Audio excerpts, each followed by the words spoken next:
Hey folks, time to talk about my favorite period of Dylan, or the album that I'm going to be doing next.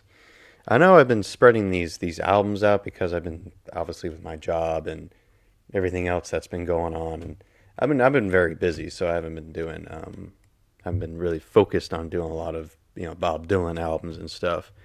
But I'm back here once again, and I'm talking about probably one of my favorite Dylan, well, other than Blood on the Tracks, of course, and that is Desire by Bob Dylan. Oh yeah, this is definitely one of my favorite periods of Dylan, for sure. I'm pretty sure most of you guys, maybe perhaps, is one of your favorites too. Um, I don't know where the name Desire came from. Maybe the fact that Dylan had a desire of, you know, because see at this time, Dylan was really, he was still in love with Sarah, but just within a year, they would break up, their marriage would be over, they would get divorced, and sadly, they parted ways. The album cover, in fact, was actually influenced on the John Phillips' first solo album, which was called Mississippi, I think it's called, from 1969 or 1970, right around there, I believe. But yeah, so let's go ahead and talk about Desire. Came out January of 1976. It was recorded mostly in the late summer and very early fall of 1975. This was produced by Don DeVito, who had also produced some of the other albums for Dylan and the Hard Rain live album as well. Um, so he collaborated with, and this is a 29-minute album, he collaborated with Jacques Levy, I believe. And he was kind of a playwriter. He got together with Dylan to write some of these songs, including the first track, Hurricane. So him and Dylan were really neck and neck with each other. He also brought in a very influential or very prolific country um, vocalist, female vocalist. Her name was Emmylou Harris. And she had albums going back to the late 60s, I believe. And I think her first real big album was from 75, I believe. Dylan also brought. Oh, sorry. Sorry about that.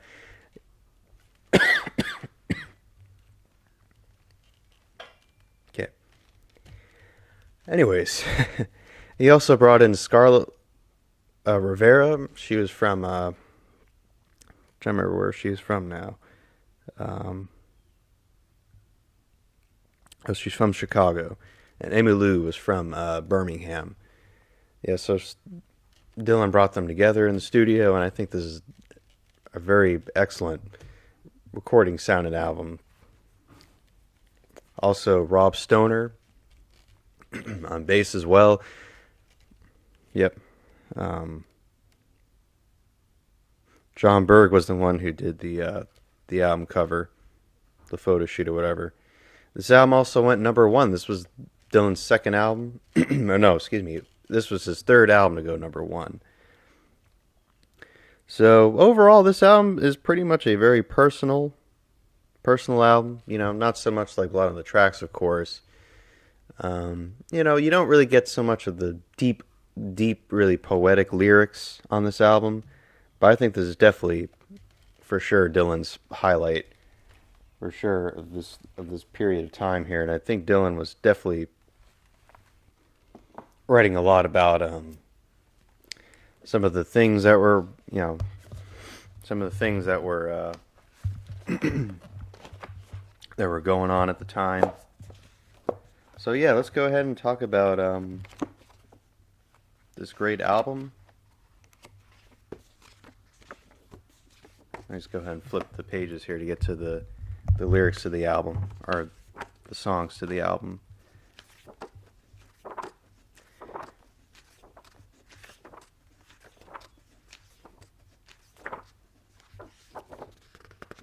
Sorry if I'm taking as long as I... Normally I don't really take this long. Okay, Desire. Yeah, this was definitely a great excellent time. I mean, you have Dylan doing well. The Rolling Thunder Review. What an excellent time. Yeah, that kind of started in late 75. He started doing songs such as Oh Sister. So yeah, he was definitely starting to do that whole Rolling Thunder thing or whatever. And that was like November, December of 75 over in Canada, I believe, and in some parts of New England. Okay, so let's go ahead and talk about the first track on here. This was actually a hit, Hurricane. Um, this was actually about the African American boxer Reuben Hurricane Carter. He did, however, commit three murders in 1966, and so they say, I believe. Yeah, it was a triple murder in Paterson, New Jersey. Um, so it really follows a story of this guy, whoever, and Dylan. Even Dylan also backed up a lot, even going back to times they are changing with the lonesome death of Hattie Carroll, or they have the guy be sentenced for prison. You know, so Dylan explains here that you know maybe maybe he's trying to defend him somewhat. But it's definitely an excellent song. I mean, it's 8 minutes long, and just has so much, so much you can take within the song. Oh man! Now all the criminals in their coats and in their ties are free to drink martinis and watch the sunrise, while Reuben sits like Buddha in a 10-foot cell and an innocent man in a living hell. That's the story of the hurricane, the champion of the world. What an excellent last verse there. Brilliant. Okay, then after that is Isis. This is actually Isis is the ancient Egyptian symbol or whatever. It's pretty much like a breakup, a little bit, maybe like a little bit of a breakup song. It actually takes place at Cinco de Mayo, where it says, "I married Isis on the 5th day of May, but I could not hold on to her very long, so I cut off my hair and I rode straight away." I love the violins too as well from Scarlet.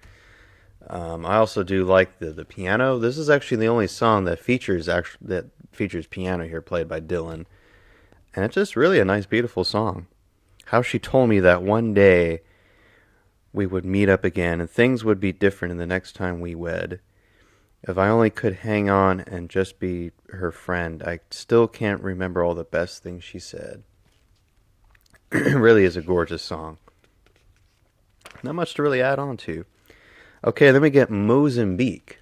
This was actually, Dylan was actually, or I don't know if this was, Jacques Levy.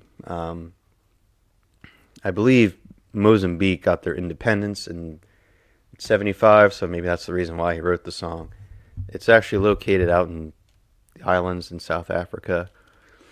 I mean, not much to say. I mean, definitely a very nice, pleasant acoustic, maybe a little bit of a upbeat, feel to it a little bit. Yeah, this actually charted in number 54. It reached. So yeah, it says here that it emerged from a 10-year insurgency war against Portugal, which led to Mozambique's independence in 75.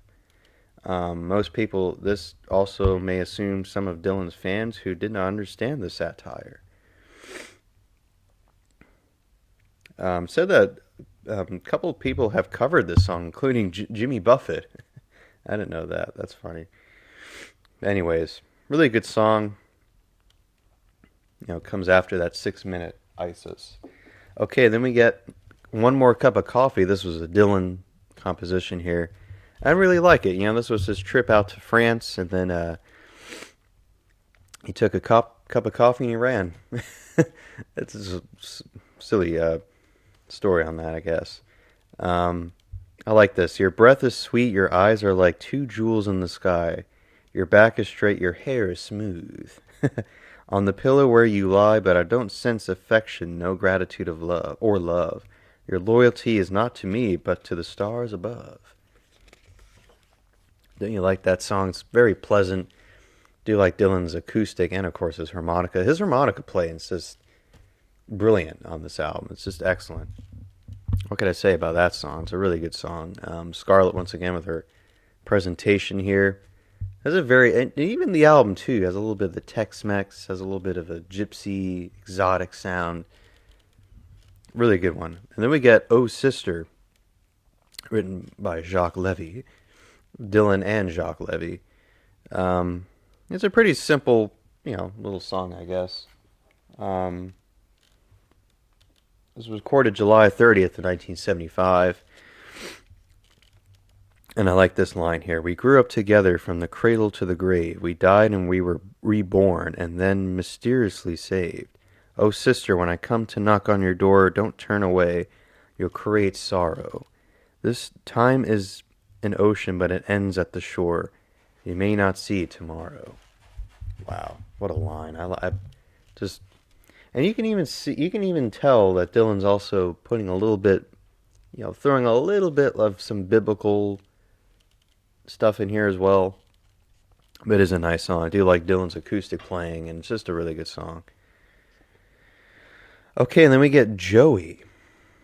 This is about Joey Gallo, the gangster. This was about 11 minutes long. And I do want to also, going back to Hurricane, I do really love that production in that song. Some excellent drumming. And I really like the drumming. Who's the drummer of this on this album? I don't remember. It's all the name. Um, Howard Weth, I believe, is the name. He does a really great job here. Has a bit of the echo snare, um, but not on Hurricane, but on Joey. It's really excellent snare echo reverb. Um, I do love the pairing between Emmylou and Bob here. Just excellent. With this song Joey. So yeah, it's pretty much about about this innocent gangster. You know how Dylan can be, especially with he turned things around and make the I don't know what you call it, the victim like he's like a I don't know, like I guess he's like a protagonist or whatever, making him look like he's a good person. But yeah, it's a really I really like the line too of open up his eyes to the tune of accordion, and someone's playing an accordion after that. It's a really slow, really dirge like song. It's a really dark song. Um, King of the streets, child of clay, what made them want to come and blow you away? Yeah, good old Joey, right? Okay, and then after that is Romance in Durango. Once again, Jacques Levy that wrote the song. And it's a very nice romantic type song. I think Dylan was really, really, because he was out in Durango at the time, filming Pat Garrett and Billy the Kid. He very much liked he was very passionate about the Westerns and, just Western type stuff. This was also backing on this track here is Eric Clapton. Yep, he plays like a acoustic, I believe. I don't know if it's electric or no. I believe it is acoustic on here. It's a very nice slow. I don't know what it is. I don't know what time signature the song is, but it's a very nice ballady type, song with Scarlett's excellent violin. Not much to say. It's about, going out, getting away, I guess, somewhat. There's also, and even on the album too, I believe this was the first time that Dylan actually translates in another language on a song. This may have been the first song that he did that. I really like that, a little bit of that Tex-Mex. And once again, I love how Dylan can add that I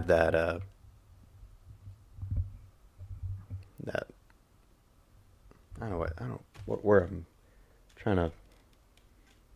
word I'm trying to think of, but it's amazing how he can add that vibrato onto the on here.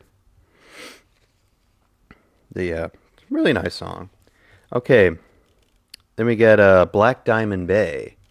Black Diamond Bay. It's a really good song. Jacques Levy who wrote it. It's actually about